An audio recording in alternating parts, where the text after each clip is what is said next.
There's two ways you can approach a kid who's misbehaving. One is the moral perspective.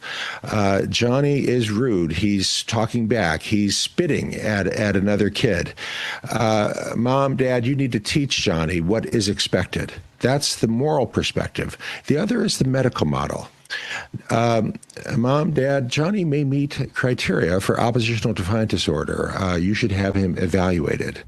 My concern about this Illinois law is that it's shifting the perspective from the moral model, where it belongs, to the medical model, shifting the responsibility away from the child and the parents to the prescribing physician. This is going to result in a lot more kids being put on medication. And if you'll note this law, it's not the child who's doing the assessment.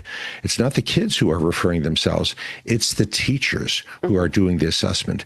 This is going to make it a lot easier for this teacher to make sure that this kid gets referred, to put this kid on medication. Because I have been involved in many cases where the parents get a note from the school saying, you need to have Johnny evaluated, and if he's not evaluated, he may not be able to stay at this school. So this puts a lot more power in the hands of the school to push this kid onto medication. That's my concern. And in the hands of the government in general, because it's the government, and in many cases, some of these radical school districts saying things like, well, if someone is gender confused, for example, you can't even try to help them identify with the gender they were born with, right? Or if someone's having thoughts about, you know, am I gay, am I not gay? You can't say they're from a Christian family. You can't give the Christian perspective. In many schools, these are the rules. Those would be considered things that you can't say. And yet,